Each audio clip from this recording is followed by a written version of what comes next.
व्यवस्था विवरण उसका 32 अध्याय उसके 11 पद से आज हम लोग सीखेंगे।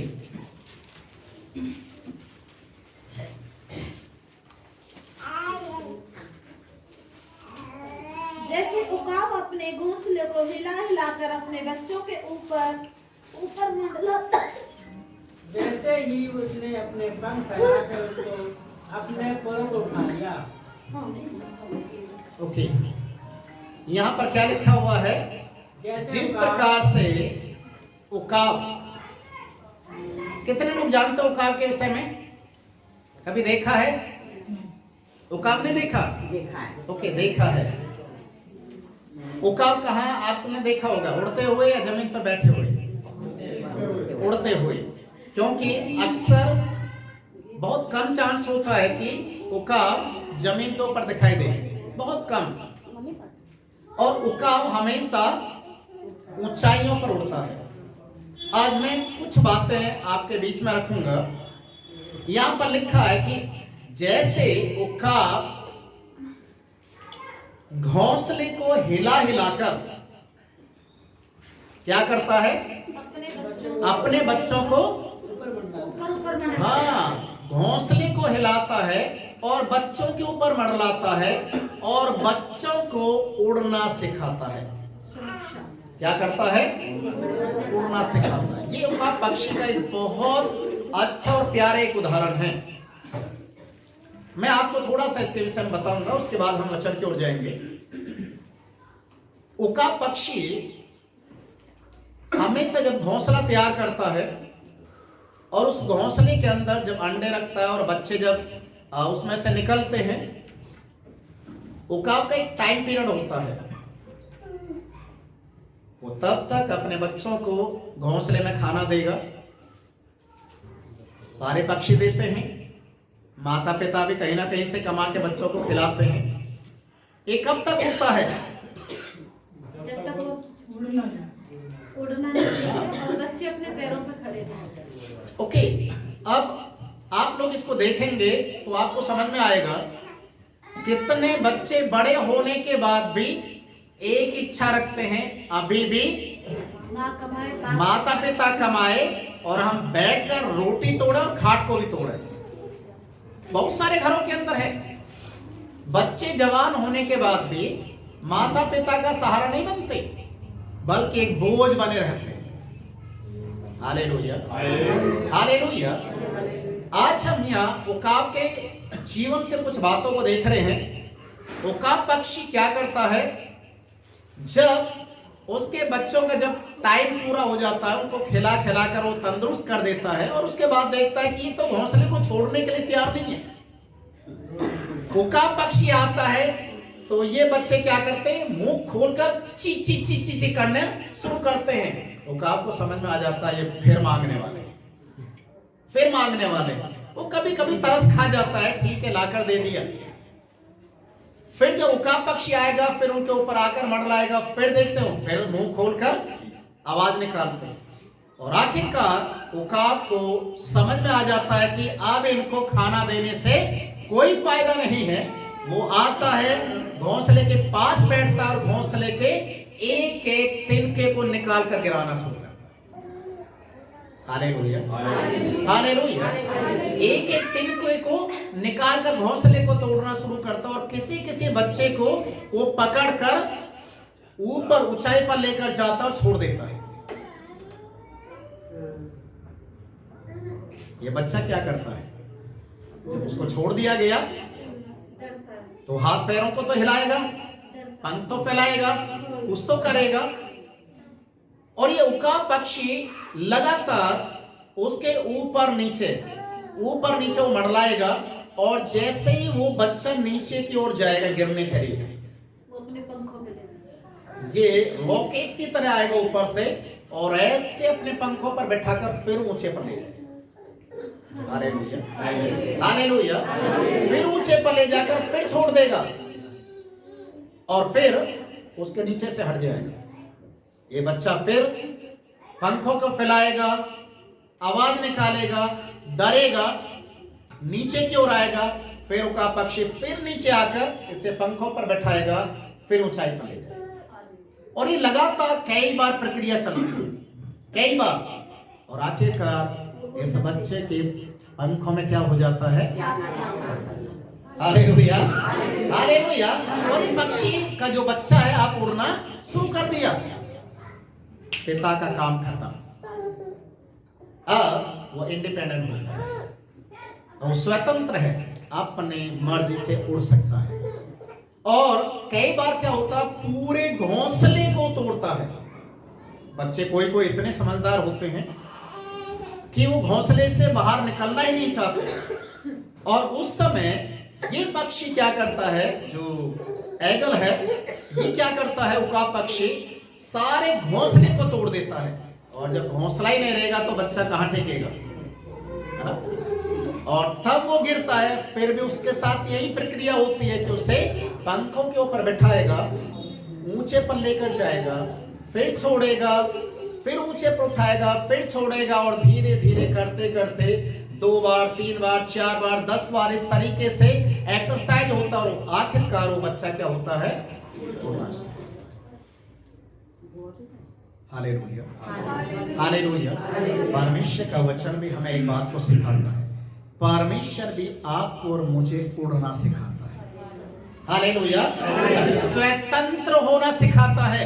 यीशु मसीह ने कहा, यूहन्ना रचित सुसमाचार 8 अध्याय उसके 32 पद में लिखा है, तुम सत्य को जानोगे, सत्य तुम्हें स्वतंत्र करेगा। आप गुलाम नहीं है,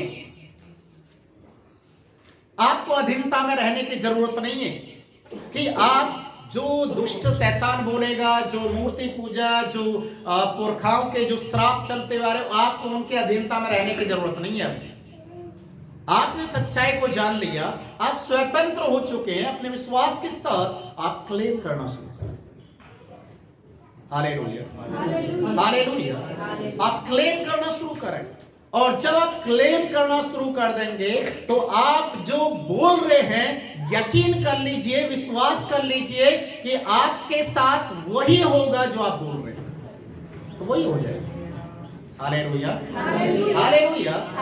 कई बार नकारात्मक बातें आपके दिल दिमाग में आती हैं, मैं जाऊं नहीं जाऊं, करूं ना करूं, दूं ना दूं, उपवास रखूं ना रखूं, चर्च जाऊं या ना जाऊं, आप कसमाकस करते में पड़े रहते हैं लगातार। और ये 2 तरीके का जो मन है, ये मनुष्य, हर एक मनुष्य के अंदर है। पर धन्य है वो व्यक्ति जो मन की क्रियाओं को आत्मा के वश में कर लेता है। Hallelujah, hallelujah. मन तो धोखा देने वाला है, बाइबल में लिखा है, मन धोखा देने वाला है। पर इस मन को जब आप यीशु के लिए दे देंगे तो आपको इस मन को, जो बोलते ना दिल, मैंने बहुत सारे लोगों को देखा टैटू के रूप में अपने शरीर पर दिल बनवा के रखते हैं। कोई यहाँ बनवाता है, कोई हाथ पे बनवाता है, कोई कहाँ बनवाता है, और उस दिल को, उस पान के पत्ते को बनवाने के बाद उसमें एक तीर और दिखा देते हैं। ये घायल है, ये जख्मी शेर है, ये जख्मी हो चुका है, इसका दिल में तीर धसा हुआ है। अरे शर्म आनी चाहिए। किसी के दिल में इस तरीके से तीर आप लगाकर छोड़ दीजिए, कितने दिन बचेगा वो? मर जाएगा। लोग बोलते हैं दिल जख्मी है, इस दिल को प्रभु को देकर देखिए, इसका इलाज यीशु मसीह करना जानता है। Hallelujah, hallelujah. वचन में लिखा है, उकाब पक्षी अपने बच्चों को उड़ना सिखाता है। और परमेश्वर हमारा वो परमेश्वर है जो इजरायली लोगों को गुलामी से निकालकर उस वादे के देश की ओर लेकर जा रहा, और वो कहता है कि जिस प्रकार से एक उकाब पक्षी अपने बच्चों को उड़ना सिखाता, मैंने भी उनकी गुलामी के जुए को तोड़ा है, और मैंने आशीष के देश में उनको लेकर जाने के लिए वादा। Hallelujah, hallelujah. यशाया की किताब निकालेंगे, उसका 40 अध्याय है। यशाया 40 अध्याय, उसका 29 से 31 पद।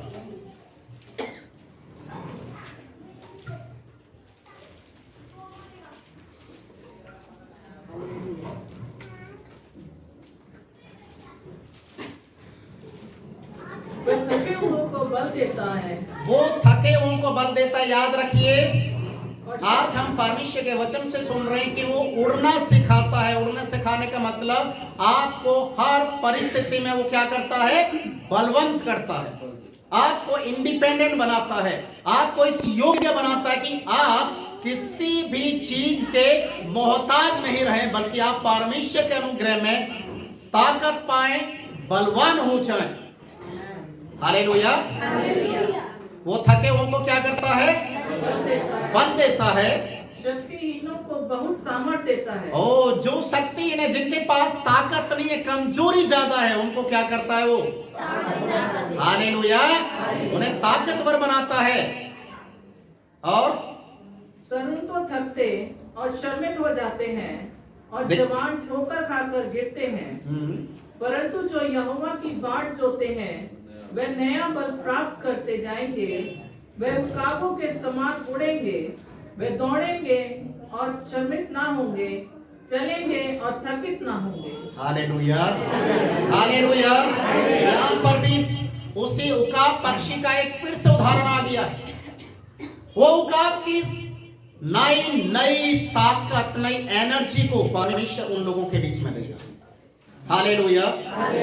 लिखा है, जवान भी ठोकर खाकर गिरेंगे, थकेंगे भी, तरुण भी थक कर बैठ जाएंगे, पर जो प्रभु की बाट जोते हैं, हालेलुया, जो परमेश्वर की बाट जो होते हैं, जो परमेश्वर के ऊपर विश्वास करते हैं, परमेश्वर उन्हें शक्तिशाली बनाता है, उन्हें ताकतवर बनाता है। उन्हें किसी के सामने डरने की जरूरत नहीं है।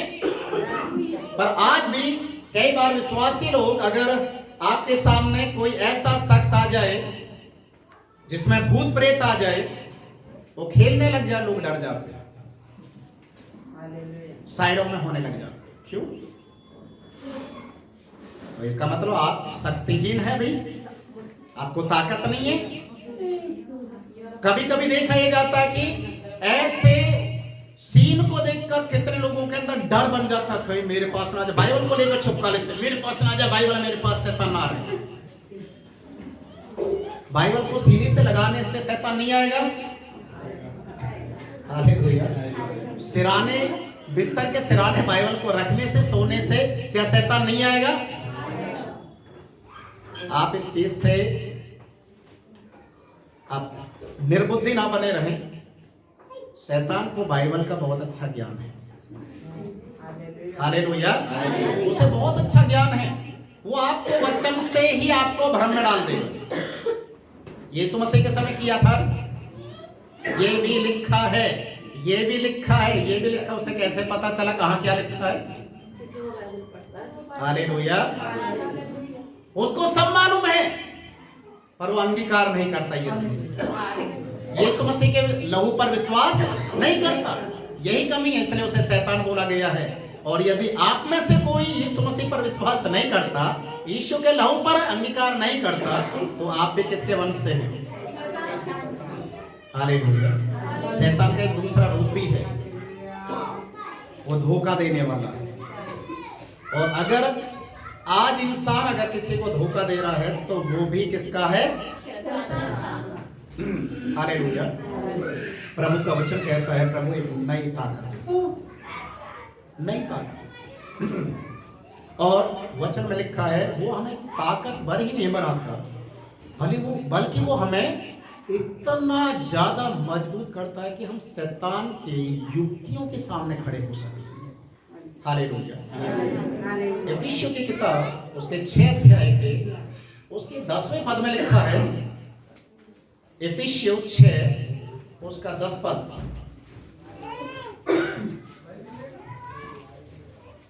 जिसको मिल जाए ऊंची आवाज में पढ़े।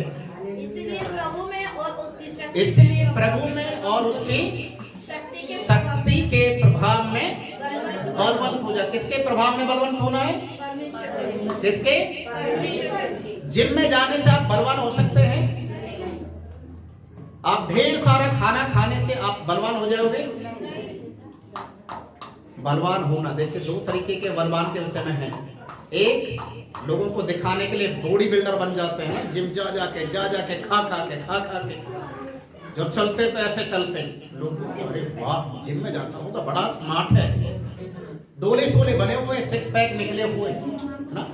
पर एक बलवान प्रभु में भी होता है जो बिल्कुल कमजोर भी हो सकता है ना, हो सकता साइकिल से चलता हो, पैदल चलता हो, पर बड़े से बड़े शैतान के सामने जाकर क्या बोलता है, तू जानता है मैं कौन हूं? हालेलुया। शैतान बोलता है मुझे मालूम है तू यीशु मसीह का है, भाग जा। मोटा तगड़ा व्यक्ति, बलवान व्यक्ति क्या शैतान को निकाल कर भगा सकता है? हालेलुया। आपको प्रभु की शक्ति में बलवान होना है, उकाब पक्षी के समान एक नई ताकत आपके अंदर होना जरूरी है। हालेलुया। एक वचन और हम लोग निकालेंगे, अय्यूब की किताब उसका 29 अध्याय, 39 अध्याय, उसका 27 और 28 पद। अय्यूब 39 अध्याय उसका 27 और 28 पद।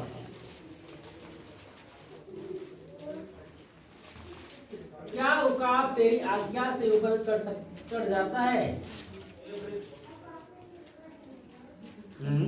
और ऊंचे स्थान पर उसका अपना घोंसला बनाता है? 27 से 28। वह चट्टान पर रहता है और चट्टान पर की चोटी और दृढ़ स्थान पर बसेरा करता है। हालेलुया। चलिए, यहाँ पर लिखा उकाब पक्षी चट्टान पर, पहाड़ों पर, ऊंचाइयों पर वो रहता है और अपने घोंसले को बनाता है और दृढ़ करता है। हालेलुया। हालेलुया। इसलिए परमेश्वर आपको भी क्या बनाना चाहता है? एक चट्टान के ऊपर एक मकान के समान आपको दृढ़ता आपके अंदर देना चाहता है। हालेलुया। चट्टान का जब जिक्र आता है तो हमें एक बात बिल्कुल क्लियर समझ में आती है। यीशु मसीह ने कहा, जिसने अपना घर कहां बनाया? चट्टान पर। उकाब पक्षी अपना घर कहां बनाता है? घोंसला चट्टान के ऊपर, क्योंकि वो दृढ़ता को दर्शाता है, वो विश्वास की मजबूती को दर्शाता है। आज आपका विश्वास क्या है? हालेलुया। आज आपका विश्वास है क्या? कहीं बालू के ऊपर बने हुए मकान के समान तो नहीं है। समस्या आ गई, परीक्षा आ गई, बीमारी आ गई, उतार चढ़ाव आ गया, आप बहुत जल्दी फिसल कर खत्म, आपका घर गिर गया, नुकसान हो गया। क्या आप ऐसा बनना चाहते हैं? या आप अपने विश्वास को एक उकाब पक्षी के समान, अपने घोंसले को, अपने घर को उस चट्टान के ऊपर बनाना चाहते हैं? चाहे आंधी आए, तूफान आए, बारिश आए, बाढ़ आए, पर आपको हिलाना। हालेलुया। हालेलुया। आपको अपने आप को तैयार करना पड़ेगा। आपको अपने आप को तैयार करना पड़ेगा। आप प्रभु में बलवान होना है, प्रभु की शक्ति में बलवान होना है। वो कहता है कि वो आपको छुटकारा देगा। वो कहता है कि अपनी ताकत के बलबूते पर चल, मैं तेरे साथ में हूं। बाइबल में एक गिदोन का एक उदाहरण है। जब आप न्यायों की किताब 6 अध्याय पढ़ेंगे तो वहां पर उसके विषय में लिखा है, 12 से 14 पद को आप पढ़ेंगे तो लिखा हुआ है, गिदोन एक पहाड़ के एक दरार के अंदर वहां पर रहता था, क्योंकि मिधानी लोगों से डरे हुए थे इजरायली लोग, और मिधानी लोग इजरायली लोगों को पूरी रीति से बर्बाद कर चुके थे।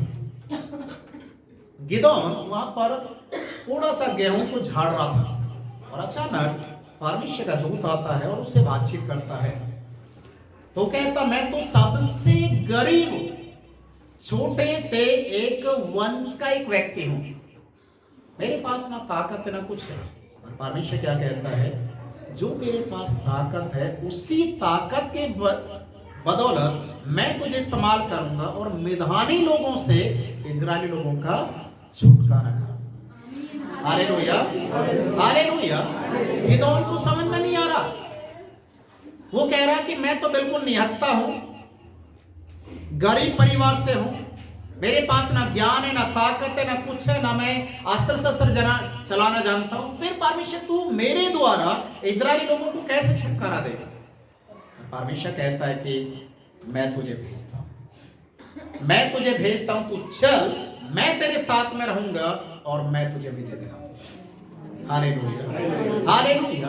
वो गिदोन जो बिल्कुल अपने आप में कमजोर महसूस कर रहा था, उसने परमेश्वर के सामने एक चिन्ह को मांगा कि मैं कैसे जानूं कि तू मेरे द्वारा इस्राएली लोगों का छुटकारा देगा। उसने एक चिन्ह मांगा। कॉटन जो होता है ना, रुई जिससे रजाई भरी जाती है, उसने खुले मैदान में उसको रखा और बोला, प्रभु मैं एक चिन्ह मांगता हूं आपसे।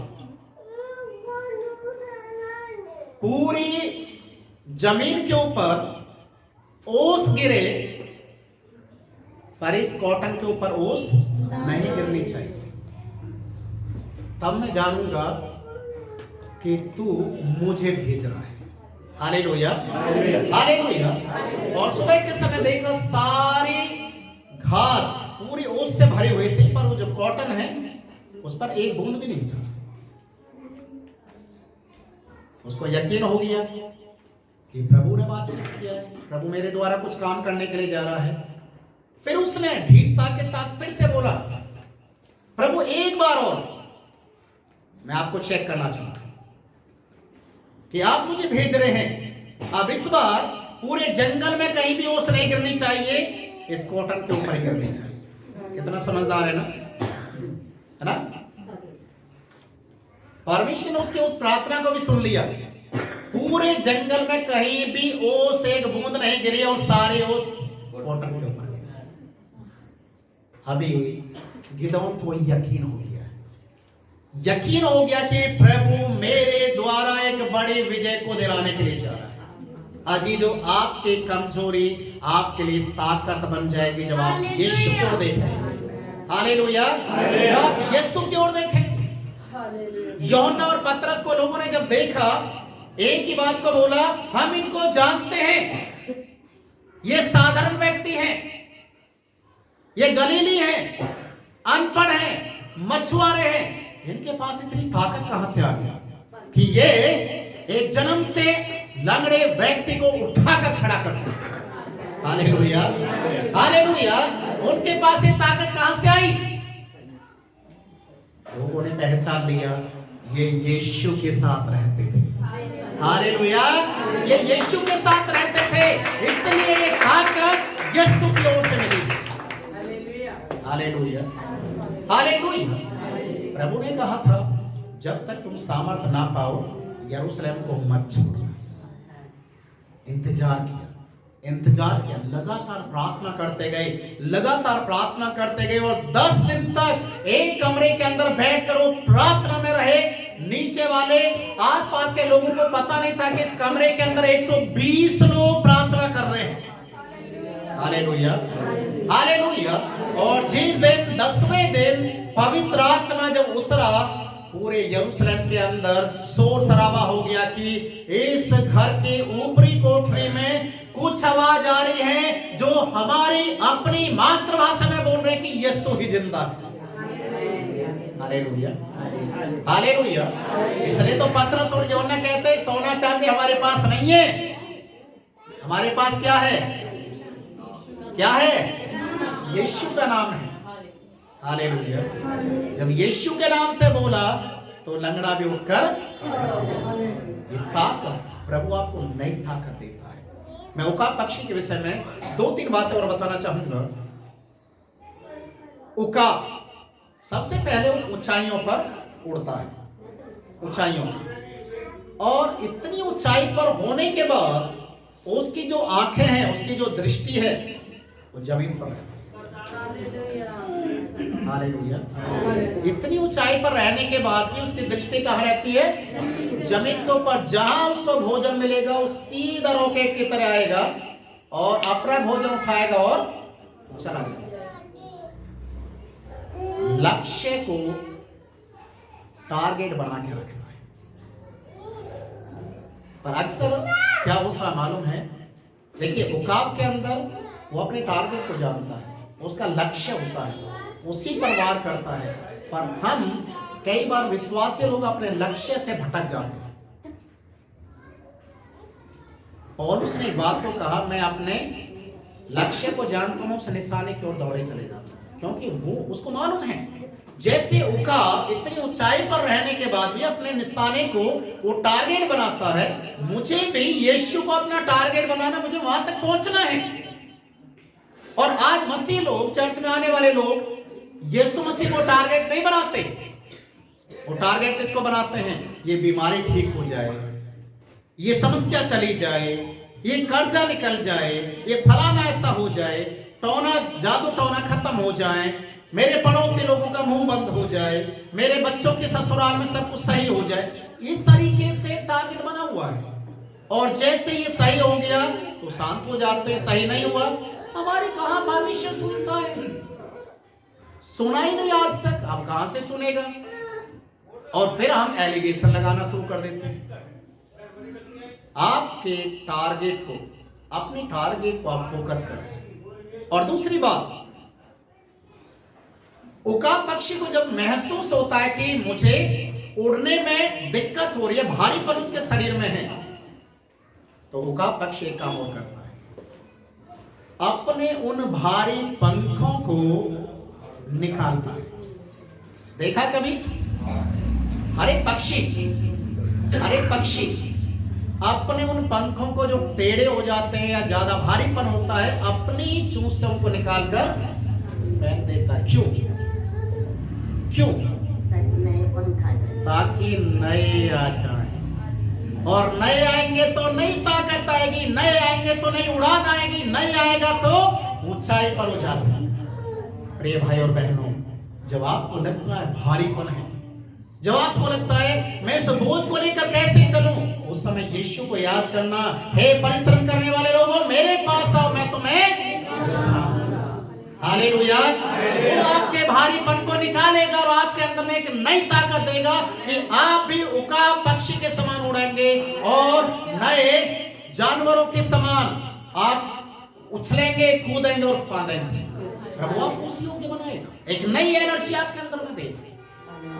हालेलुया। कभी भी आपको डर कर बैठने की जरूरत नहीं है। और तीसरी बात, उकाब जो पक्षी है वो इस बात को जानता है, मैं ऊंचे पर ठहराया गया हूं, इसलिए मुझे ऊंचे पर ही रहना है। अगर आप जमीनी हैं, देखिए यीशु मसीह ने एक बात को कहा, जो स्वर्ग से उतरा है वो स्वर्ग ये बातों को कहेगा। तुम पृथ्वी के हो, इसलिए तुम पृथ्वी की बातों में मन लगा। अब मैं आपसे पूछना चाहता हूं, आप पृथ्वी की बातों में मन लगाकर रहेंगे? पृथ्वी पर बहुत सारे रीति रिवाज, धर्म, प्रथाएं बहुत सारी हैं, आप उनमें रहना चाहते हैं, या यीशु जो स्वर्ग से संदेश लेकर आया आपको स्वर्ग लेकर जाने के लिए, उसकी बातों पर मन लगाए? Hallelujah, hallelujah. इसलिए यीशु ने कहा तुम मेरी बातों को समझते नहीं, क्योंकि मैं उन बातों को कहता हूं जो स्वर्गीय बातें हैं। मैं उन बातों को कहता हूं जिनको पिता से मैं सुनता हूं, और पिता कहाँ है? स्वर्ग में। यीशु मसीह कहाँ से आया? स्वर्ग से आया। आज यीशु मसीह कहाँ है? स्वर्ग में है। तो अपनी आंखों को कहाँ लगाना है? Hallelujah, hallelujah. देखिए उकाब पक्षी की तीसरी बात यही थी, वो जानता है कि मैं ऊंचे पर उड़ता हूँ, ऊंचे पर रहता हूँ। प्रभु ने आपको संसार के लोगों के साथ समझौता करने के लिए नहीं छोड़ा। आज दूध और पानी को मिक्स करते हैं तो वो पूरा सफेद सफेद हो जाता है ना, हम सोचते हैं वाह कितना दूध है, पर वो दूध नहीं है, दूध से ज्यादा उसमें पानी है। ये मिक्सअप जो है ये संसार के लोगों को दर्शाता है, दूध और पानी का जो मिक्सर है वो संसार के लोगों को दर्शाता है। पर आप अगर ऊंचे स्वर्गीय अगर संतान है, स्वर्ग में रहना चाहते हैं और स्वर्गीय बातों की ओर मन लगाना चाहते हैं, तो आप अपने अंदर में तेल लेकर आइए। क्या? अभिषेक का तेल। हालेलुया। तेल, आप तेल बनिए, और तेल को आप पानी में कितना भी मिक्स करिए रहता ही रहेगा। हालेलुया। आप तेल बनिए, अपनी कुप्पियों में तेल रखिए, ये तेल आपको ऊपर रखेगा। पानी और दूध बनकर मिक्स मत हो। आप प्रभु के लिए ऊंची बातों पर, आपको प्रभु ने ऊंचा रखा है। एक अंतिम बात मैं बोलकर समाप्त करूंगा। एक समय था जब यीशु मसीह अपने चेलों को प्रार्थना करते हुए देखता है, और चेले लोग मिलकर भी प्रार्थना करने से एक व्यक्ति को भी ठीक नहीं कर पाते, सारे मिलकर। प्रभु को बहुत दुख होता है कि इतने सारे लोग मिलकर प्रार्थना करने से दुष्टात्मा को नहीं निकाल सके। बाद में यीशु मसीह उनको डांटता है और बोलता है कि तुम क्या, कौन सी आत्मा से हो, तुम सारे मिलकर भी प्रार्थना करने से नहीं निकाल सके। विश्वास, हमारा विश्वास कहाँ है? और उसके बाद प्रभु जब उनको दोबारा भेजता है और वो जाकर, लूका उसके 10वें अध्याय में आप पढ़ेंगे तो लिखा हुआ, वो जब दोबारा जाते हैं और वापिस आकर यीशु मसीह से कहते हैं, प्रभु दुष्टात्मा तो हमारे वश में है, हमारे वश में है। हमने प्रार्थना किया, लोग ठीक हुए, दुष्टात्मा से रह से तो लोग ठीक होने लगे, बीमार ठीक होने लगे, और वो गवाहियों को शेयर करना शुरू कर दिया। तो यीशु मसीह ने बोला, इसको दे दो ना, इसके हाथ में क्यों बेकार होकर, दे दो, कोई बात नहीं, दे दो। जब वचन चलता है ना, मेहरबानी से बच्चों को शांत करने के लिए कोशिश करें। उनको उंगली देते रहेंगे तो क्या करेंगे? परेशान करेंगे सब। हालेलुया। तो चेले लोग आकर क्या बोल रहे हैं? प्रभु दुष्टात्मा हमारे वश में है। यीशु मसीह बोल रहा, शांत हो जाओ। जब तुम प्रार्थना करने के लिए गए थे, मैं देख रहा था शैतान बिजली के समान कहां से गिर रहा था? कहां से गिर रहा था? प्रिय भाई और बहनों, अगर उसके गढ़ को आपको तोड़ना है तो बाहर कहां करना पड़ेगा आपको? नीचे से। हालेलुया। उसकी नींव को, उसके पिलर को आप तोड़ दीजिए, पूरा बह जाएगा। इसलिए परमेश्वर का वचन हमें सिखाता है कि यीशु ने कहा, मैंने तुम्हें सांप और बिच्छुओं को रौंदने का अधिकार दिया है। क्या अधिकार दिया है? सांप और बिच्छुओं का। प्रिय भाइयों बहनों, ना कोई जादू टोना आपके ऊपर प्रभाव को डालेगा, ना कोई भूत प्रेत, ना कोई देवी देवता, ना बड़ी से बड़ी शक्ति। जब आप यीशु के नाम में प्रार्थना करेंगे, वो सारी शक्ति आपके पैर के नीचे प्रभु ने कर दी। हालेलुया। इसलिए आपको डरने की जरूरत नहीं है, आपको डरने की जरूरत नहीं है, क्योंकि प्रभु आपको उकाब पक्षी के समान बना रहा है, आपको ताकतवर बना रहा है, आपको ऊंचाई पर लेकर जाना चाह रहा है। आज शायद आपके घर में आपकी पहचान नहीं होगी, पर आने वाले समय में परमेश्वर आपको केवल आपके घर ही नहीं, आपके पड़ोसी, आपके रिश्तेदार, आपके कॉलोनी, आपके दूर दूर के लोगों में भी आपको इस्तेमाल करेगा। आप एक गवाह के पात्र बनेंगे, क्योंकि आपको समझ में आएगा, आपको बुलाने वाला परमेश्वर आपको इस योग्य बनाता है कि आप प्रभु में बलवंत हो जाएं। हालेलुया। आइए सभी अपनी आंखों को बंद करें, हम प्रार्थना करें।